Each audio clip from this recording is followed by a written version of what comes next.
আর সময় তাতে রাস্তায় পরে ধরবে যদি তারে, চলো মুর্শিদের দরবারে। মুর্শিদের নামটি ধরো, নিজেরই মানুষজন করো, বিসমিল্লাহকে চাপা রাখো হৃৎপিণ্ডের ভিতরে।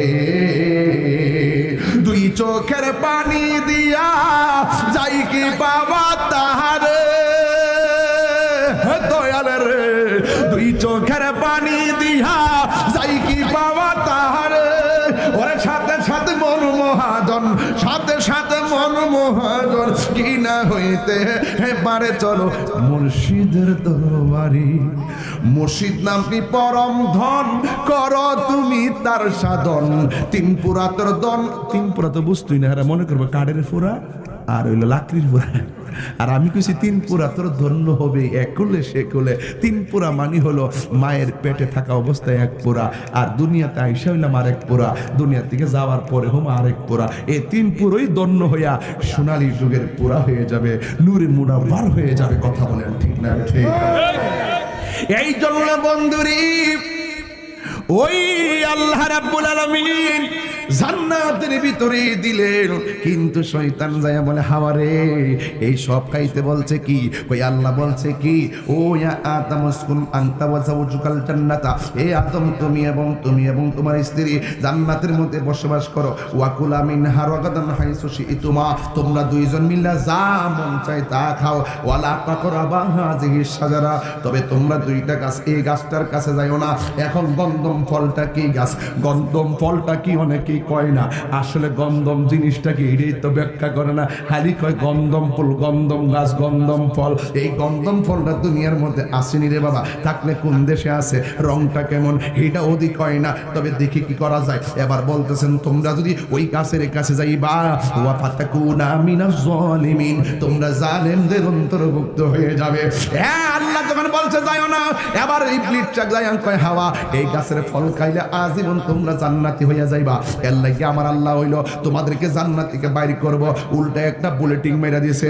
এরপরে তো মহিলার কথা বলতে শব্দ, ওই হাওয়া ডাক দিয়া কই স্বামী সব খাইতে কইল, এই গাছের ফল খাইতে আল্লাহ না করলো কেন? আদম আলাইহিস সালাম বুদ্ধিমান, সে বলতেছে না না, আল্লাহর অর্ডার অমান্য করা যাবে না, আল্লাহ যা বলছে তাই করতে হবে। এরপরও তো মহিলারা ডাক দিয়ে কও বুচ্চি বুচ্চি আপনি চান না আমরা দুইজন জান্নাতে থাকি, চলেন না একটু খাইয়া দেখি, আমরা নাকি খাইলে চিরদিন জান্নাতে থাকতে পারবো। এরপরও স্বামীটারে গুছাইয়া গাছাইয়া বুঝাইয়া লইয়া গেছে গা, লইয়া যাইয়া বলতেছে ঠিক আছে আপনি খান। এবার ইন দি মিন টাইমে মা হাওয়া আলাইহিস সালাম ওই ফলটা যখন মুখের মধ্যে দিয়েছেন, জান্নাতের জামাগুলা আপসাপ বডি থেকে পইরা যাইতেছে।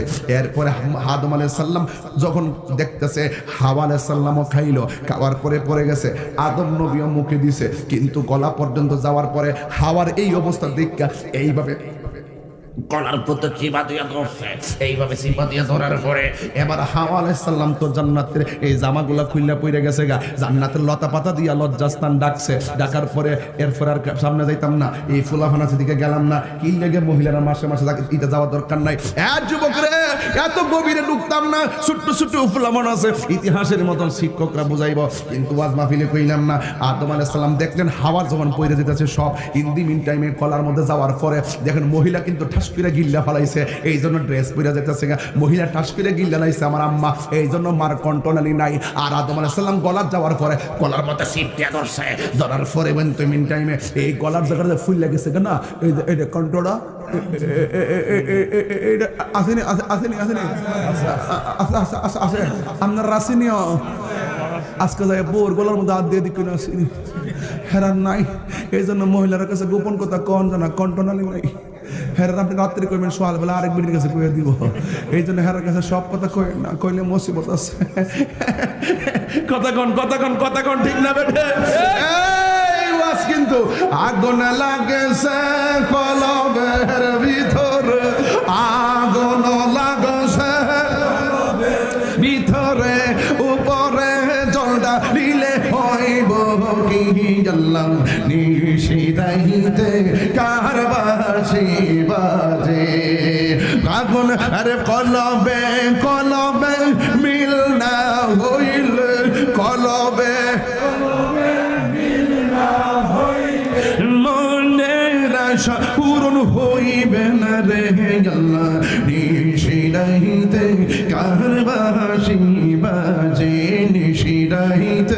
কার বাঁশি বাজে বাঁশি বাজায় আমার ফয়েজউদ্দিন শাহ বাঁশি বাজায় আমার নজিবউদ্দিন শাহ কি মায়ার সুরে ডাকে রে আল্লাহ ইশিরাইতে কার বাঁশি বাজে জোরে কন্না আল্লাহু আকবার ফলটা গলার মধ্যে লাগছে বলতে আমাদেরকে ঠেলা মারছে গলার হাত, এই জন্য কণ্ঠনালীর বাইরে গেছে গা। এই জন্য আদম নবীর কণ্ঠনালীর সন্তানরা আমরা যারা আছি, আমরা কণ্ঠনালী আছে, আমরা কথা একটু দৈরে রাখতাম পারি। মোহমুলের মহিলারা সৎ করে খেয়াল হয়েছে না, এই জন্য মার কণ্ঠনালী নাই, জিয়াইতেরও নাই। এই জন্য যুবক ভাইরা আমার, মহিলার কাছে সব কয়েন, সব কথা কয়েন না, কইলে কিন্তু কাম হইতো না। যতই কিরা কসম দিন আপনার জামাই ওকার বউ কাম হইতো না। এরা দ্বিতীয় নম্বর লোকের কাছে আসল কথা না কইলে হেরার ফেডের বাদ অজমনা কথা কোন ঠিক না। এই জন্য টাকা পয়সা কত রাখবেন ব্যাংকে কয়েন না।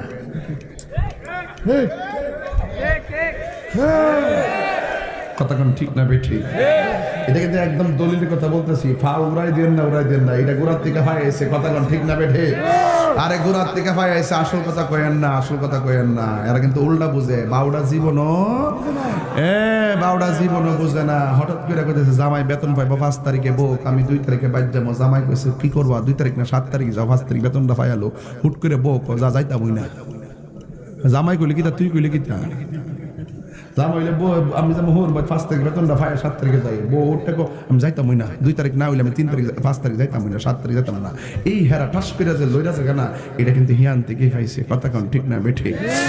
এই জন্য বন্ধুরি ও যুবকের দল, গভীর মনোযোগ অন্তরের কান লাগায় বসে যান। এই জন্য আমার নবী, আপনার নবী রাহমাতুল লিল আলামিন এই দুনিয়ার জমিনে তাশরীফ হয়েছেন, কিন্তু আদম আলাইহিস সালামের আগে আমার নবীরে বানাইছে। এই জন্য আদম আলাইহিস সালাম কি করছে, আর হাওয়া যখন গন্ধম খাইছে, ওই মুহূর্তে আমার আল্লাহ ডাক দিয়ে কয় ফা আযাল্লাহুমা শাইতান, শয়তান তারে পদস্খলন ঘটাইলো। ফা আখরাজাহুমা মিম্মা কানা ফিহি, যেই জায়গার মধ্যে আদম এবং হাওয়া আলাইহিস সালাম ছিলেন, সেই জায়গার থেকে শয়তান তাদেরকে পদস্খলন ঘটাইলো। ওয়া কুলনা হাবিতু বা'দুকুম লিবা'দিন আদুবুন ওয়া লাকুম ফিল আরদি মুস্তাকাররুন ওয়া মাতাউন ইলা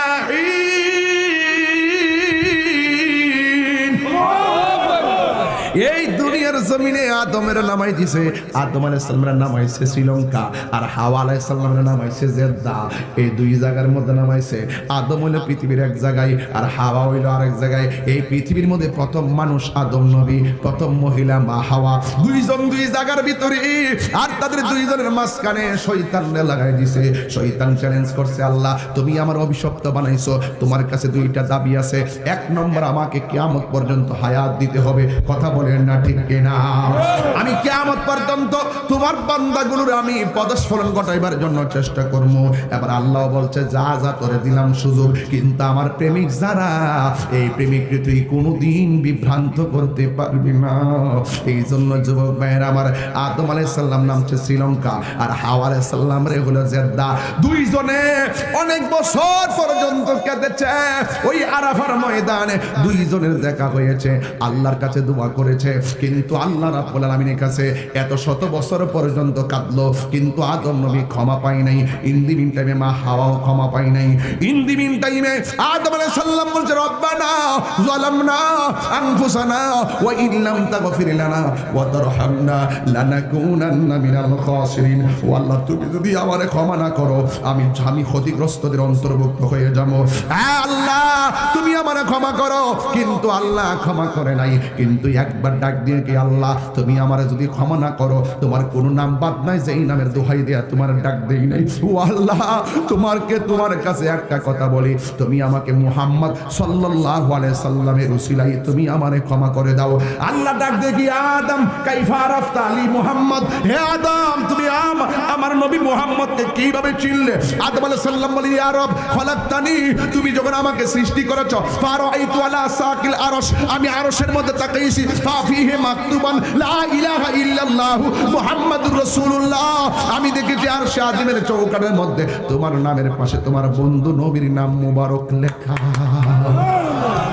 আল্লাহ ডাক দিয়ে কে আদম, তুমি যদি আমাকে এত শত বছর আগে যদি বন্ধু নবীর নামের দোহাই দিয়ে তুমি যদি দোয়াটা করতা, আমি আল্লাহ তোমারে মাফ করে দিতাম। আদম আলাইহিস সালামের হাওয়াকে আরাফার ময়দানে ক্ষমা করে দিল। ইন দি মিন টাইমে এখন আদম নবী আর হাওয়ার জীবন ব্যবস্থা কেমনে চলবো, এই জন্য আমার আল্লাহ গরু দিছে এক জোড়া, লাঙ্গল টাঙ্গল লইয়া চাষ করবার লাগে আদম নবীরে গরু দিছে একখান, দেওয়ার পরে চাষ করতেছে লাঙ্গল দিয়া, গাছের ডাল লাগাইয়া চাষ করতেছে। ইন দি মিন টাইমে আদম নবীকে গরু সামনে যা, গরু কো যাইতাম না, এই ডাইনে যা, গরু বামে যা, বামে যা, গরু ডাইনে যা, এই দাঁড়া, গরু সামনে যা। ওই সময় গরুর জবান ছিল, কিন্তু আদম আলাইহিস সালাম কয়, গরু তোরে আমি ডাইন দিক দিয়ে যাইতে কই, তুই বাম দিক দিয়ে যাইস কেন? তোরে আমি সামনে যাইতে কই, তুই দাঁড়ায় থাকস কেন? গরু ডাক দিয়ে কয়, আমারে আপনি কইলে আমি যাইতাম কি লেগা? আপনারা না আল্লাহ কইছিল গন্ধন খাইস না, আপনি খাইছিলেন কি লেগা? আপনি খাইছিলেন কি লেগা? সেই দিন থেকে আল্লাহ গরুর জবান বন্ধ করে দিছে। যদি ওই দিন গরুর জবান বন্ধ না করতো, তাইলে ওই গরুস্থানের ভিতরে যিনি শুয়ে দিছে সুদ খাইয়া গিয়া, তাইলে গরু ওখান থেকে দূর দায় কইতো, তুই জানে ইয়া খাইয়া গেছো, তখন কেমন লাগতেছে? ভাই তোয়া কইতো, আমার মারো শুনতে, আমার বাইরে আস, তোর বাপে যে বাইরে এসে সূর্য খাইয়ে গেছে, কবর জুতা দিয়া বেরিয়েছে, আমি দেখেছি। এই গরু কিন্তু কইয়া দিত, গরুর জবানটা সেই দিন থেকে বন্ধ হয়ে গেছে। চিৎকার ভাইরা কি আল্লাহু আকবার বলবেন না? আর কত ভিতরে ঢুকতাম মিয়া, কত ভিতরে ঢুকতাম। ওরে অন্তর এলাই গাছ হয় আগুন, অন্তর এলাই গাছ হয় আগুন, পানি দিলে নিবে না জানা জোরায় না, জানা জোরায় না রে, জালা জোরায় না, জালা জোরায় না রে। কোরআন হাদিস খুলে দেখো, আদম তো সামান্য নয়। কোরআন হাদিস খুলে দেখো, আদম তো সামান্য নয়।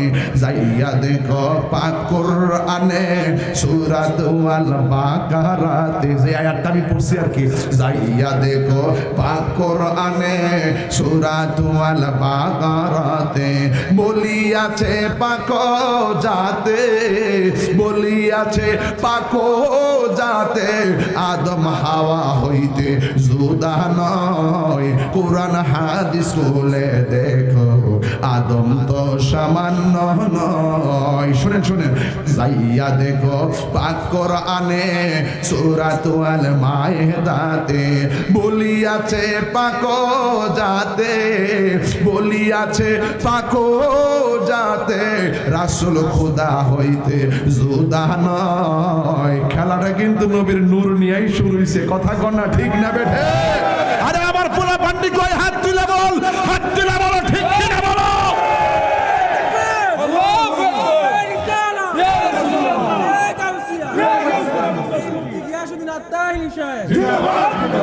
নবীরে মানলে মুমিন, না মানলে কমিন, ঠিক কিনা? এই জন্য নবীরে মানতে হবে। আদম নবীরে দুনিয়ার মধ্যে পাঠাইলেন, ইন দি মিন টাইমে আদম সন্তান শুরু হয়ে গেল। এবার আদম আলাইহিস সালামের সন্তান হযরতে শীশ আলাইহিস, হযরতে তার করে দুইটা সন্তান, একটার নাম হলো হাবিল, আরেকটার নাম হলো কাবিল। ওনার মেয়ের নাম হলো আকলিমা। চিৎকার মাইরা কি আল্লাহু আকবার বলা যাবে না?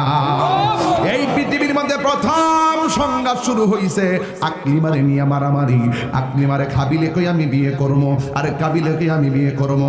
আদম নবীর আমলে আপন ভাই তার বোনকে বিয়ে করা জায়েজ ছিল, কথা বলেন ঠিক কিনা? এইভাবেই তো নবীর, এইভাবে ওই আল্লাহর বান্দা দিয়া সারা বিশ্ব ছড়াইছে। এই জন্য যুবক আমার, সেই দিন থেকে, ওই দিন থেকেই মানুষের মৃত্যু শুরু হয়েছে। কাবিল মারা গেছে, এখনো পর্যন্ত মানুষ মারা যায়। আল্লাহর হাবিব বলেন, মৃত্যু বড় কঠিন জিনিস, মৃত্যু বড় কঠিন জিনিস। আমার নবী, আপনার নবী বলেন, আমি যখন আল্লাহর দরবারে মেরাজের মধ্যে গিয়েছি, আমার জীবনে আমি অনেক কঠিন কঠিন আযাব দেখেছি। সবচাইতে ভয়ঙ্কর আযাব হলো মরণের কষ্টের আযাব, সবচাইতে বড় আযাবের জায়গা হলো কবরস্থান, কথা বলেন ঠিক কিনা? এই জন্য আমার নবী বলে, কবরটা হলো আখিরাতের প্রথম মঞ্জিল। এই কবরটা যারা ভালো হয়ে যাবে, হাসরের ময়দান তারা ভালো হয়ে যাবে। এই কবরটা যারা খারাপ হয়ে যাবে, হাসরের হাসরের ময়দান তারা খারাপ হয়ে যাবে। এই আমার ফরদাবাদের মা, ও আমার মা বোনেরা গো, এ আমার ফরদাবাদের মা গো, কি দিয়া ওয়াজ বুঝাইতাম। বিয়ে হওয়ার সময় তোমারে গোসল করাইছে, মরণের পরও তোমারে গোসল করাইব। বিয়ে হওয়ার সময় নতুন জামা গায়ে লাগাইছে, মরণের পরও কিন্তু সাদা কাপড় নতুন কাপড় লাগাইব। বিয়ে হওয়ার সময় কিন্তু তোমার গাড়ি দিয়া নিছে, মরণের পরও কিন্তু তোমার পালকি দিয়া নিব। তোমার বিয়ের সময় কিন্তু বরযাত্রী আছে, বিয়ের সময় কিন্তু বরযাত্রী আছে, মরণের পরে কিন্তু জানাজার ময়দানে হাজার মানুষ যাবে। বিয়ের পর কিন্তু তোমাকে বাসর করে ঢুকাইয়া দিয়েছে দরজা লাগাইয়া, ওই মরণের পরও কিন্তু কবরের মধ্যে ঢুকাইয়া দিব। এটাই বোঝা গেল বন্ধু, আসল নায়র দুনিয়ার জায়গা না, আসল নায়রের জায়গা হলো অন্ধকার কবর। এই কবরে কেমনে থাকবো?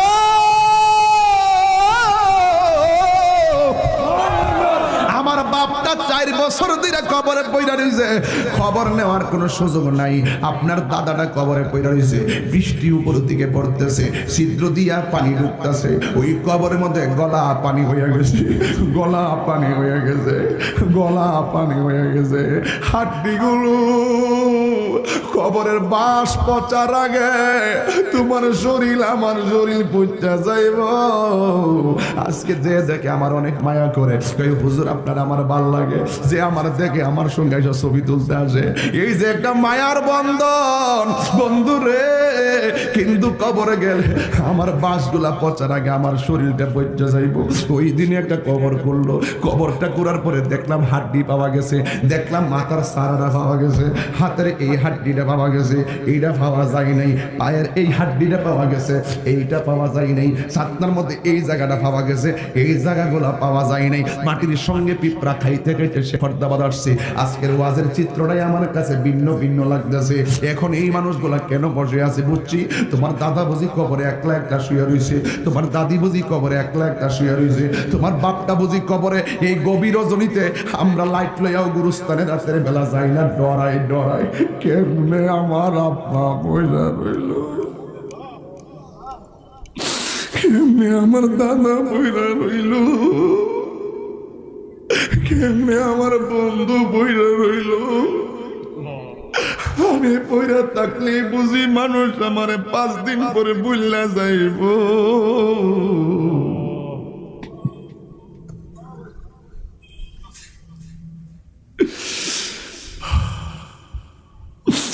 এই দুনিয়াটা বড় স্বার্থপরের জায়গা। আমার সম্পত্তির ভাগ নেওয়ার কোনো মানুষ অভাব হবে না, কিন্তু আমার মৃত্যুর কষ্টের ভাগ পৃথিবীর কেউ নিবে না। 10 তলা বিল্ডিং দীক্ষা কয়ে কি সুন্দর বিল্ডিং, ঢাকার 20 তলা বিল্ডিং দীক্ষা কয়ে কি সুন্দর বিল্ডিং। বিল্ডিং ওয়ালার জিগাইলাম বানাইছে কয় বছর আগে, কয় 30 বছর আগে। যিনি বানাইছেন তার নাম কি, কয় সুলতান মিয়া। এখন সুলতান মিয়া কই, কই তিনি তো 20 বছর আগেই মারা গেছে। এখন আমার প্রশ্ন আপনারে বলতে চাই, তুমি বিল্ডিং দীক্ষা নিজের প্রশ্ন করো না। এত সুন্দর বাড়ি যদি আমি বানাইতাম পারতাম। তুমি বিল্ডিং এর দেশে যাইও না, তুমি একটু গুরুস্থানে যাও। বিল্ডিং এ বড় বড় লোক ঘুমাইতেছে, আর গুরুস্থানের ভিতরে চিরদিনের জন্য বড় লোকরা পড়ে আছে এতিম হইয়া। কথা বলেন ঠিক কিনা? একদিন মাটির ভিতরে হবে ঘরে মনা, কেন বন্ধ দালান ঘর। একদিন মাটির ভিতরে হবে ঘরে মন আমার, কেন বন্ধ দালান ঘর। প্রাণ পাখি উড়ে যাবে পিঞ্জর ছেড়ে, দৌড়া দামে সবই রবে তুমি যাবি চলে। প্রাণ পাখি উড়ে যাবে পিঞ্জর ছেড়ে, দৌড়া দামে সবই রবে তুমি যাবি চলে।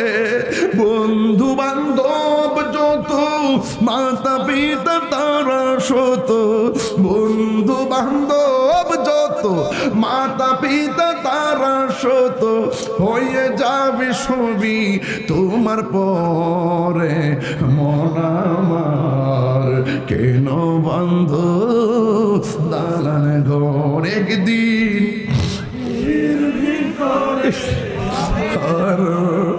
রে মন আমার কেন বন্ধ দালান ঘর রে মন আমার কেন বন্ধ দালান ঘর একদিন তোমারি নাম মসজিদে আমি এলাম একদিন তোমারি নাম মসজিদে হবে এলাম এ ফরদাবাদের বাবা কেমনে কবরের মধ্যে তাগবা এক বেড়ার বাপে মারা গেছে কবরের মধ্যে মাটি দিছে উপর দিক দিয়ে চাটি দিছে দিয়া তারে মাটি দিয়েছে ও বন্ধুরি মাটি দেওয়ার পর কিছু মাটি গোরস্থানে আলাদা থাকে ইন টাইমে ওই মাটির ভিতরে ওই ভাবে যখন তিনি কি করলেন মাটি দেওয়ার পরে কিছু মাটি অতিরিক্ত হইয়া গেছে এইভাবে ওই অতিরিক্ত মাটি দিয়া ছেলেগুলো ডাক দিয়া বলে ভাইরে আমার বাপের তো গোরস্থানের মধ্যে মাটি দিলাম কিছু মাটি অতিরিক্ত রয়ে গেল ভাই এই মাটিগুলা স্মৃতি হিসাবে রাখতে যাইয়া আমরা একটা মাটির কলস বানাইতাম চাই যদি আমরা মাটিটারে দিয়া কলস না বানাই তাইলে দেখবা এই মাটিটা অন্য কবরের মাটির সঙ্গে মিশে যাবে বাবার কবরের মাটির চিহ্ন থাকবে না বন্ধুরে এবার ছেলেরা কি করলেন বাবার স্মৃতি ধরে রাখতে যাইয়া কবরের মাটি দিয়া কলস বানাইলেন কলস বানাইয়া মনে মনে ভাবলেন আমরা ওই স্মৃতিচারণ হিসাবে কলসের মধ্যে পানি দিয়ে আমরা পানি খাবো যতদিন থাকবে বাবার কলসের পানিটাই স্মৃতি হিসাবে থাকবে দেখবেন এমন কিছু ঘর আছে বাবার লুঙ্গিটা সুকেজে সাজায় রাখছে এমন কিছু ঘর আছে মায়ের কিনা প্লেটগুলো সাজায় রাখছে এমন কিছু ঘর আছে মায়ের শাড়ি কাপড়টা সাজায় রাখছে ঠিক কেমন ভাবে বন্ধু এইভাবে এই মেয়ে পাগলা ওই বাবার কবরের মাটি দিয়া কলস বানাইয়া রাতের বেলা পানিটা কলসের মধ্যে ডাললেন ওই কলসের মধ্যে পানিটা ডাললেন ও বন্ধুরে ওই কলসের মধ্যে যখন পানি ডালছে শীতের জন্য একটু ঠান্ডা ঠান্ডা পানি পান করার জন্য কিন্তু সকাল বেলা উঠে দেখে এই পানিটা আগুনের মতো গরম হয়ে গেছে এবার মনে মনে ভাবলেন কি ব্যাপার রাতের বেলা কলসে পানি রাখলাম সকাল বেলা কেন গরম হয়ে গেল এবার কি করলেন পানিটা ফেলে দিলেন ফেলে দিয়া তিনি রাতের বেলায় আবার পানি সকাল বেলা পানি ডাললেন যেই মাত্র সকাল বেলা পানি ডাললেন ইন টাইমে ওই সকাল বেলা পানি ডালার পরে আবার সন্ধ্যার টাইমে পানিটা গরম হয়ে গেছে চিৎকার মাইরা কি আল্লাহু আকবার বলা যাবে না এ বন্ধুরে ও যুবক ভাইরা আমার ইন টাইমে যেই মাত্র পানিটা গরম হয়ে যায় প্রথম দিন গরম হয়ে গেল দ্বিতীয় দিন গরম হয়ে গেল অথচ সোলার কোনো আগুন দেয় না কারেন্টের কোনো আগুন দেয় না রোদ্রেরও কোনো তাপ লাগে না হঠাৎ কইরা কলসের পানি কেন গরম হয়ে যায় ছেলেগুলা বড় টেনশনে পড়ে গেছে এবার চিন্তা করলো এই কলসের পানি কেন অনর্থক গরম হয়ে যায় আমরা এই ব্যাদ জানতাম না এই ব্যাদ যদি জানতে হয় আল্লাহর বন্ধুর কাছে যাইতে হবে জোরে জোরে কি আল্লাহু আকবার বলা যাবে না এ আমার বন্ধু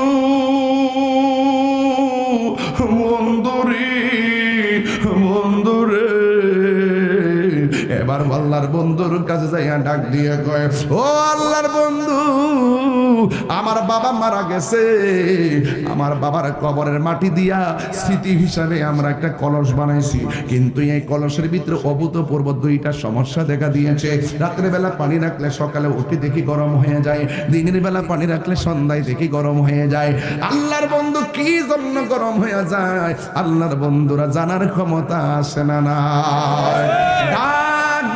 সন্তানেরা তোমরা সাবধান হয়ে যাও তোমার বাবার কবরের ভিতরে আযাব চলতেছে আযাব চলতেছে আযাব কবরের আযাব এত কঠিন সইতে আমি পারিব না বল কবরের আযাব কঠিন সইতে আমি পারিব না।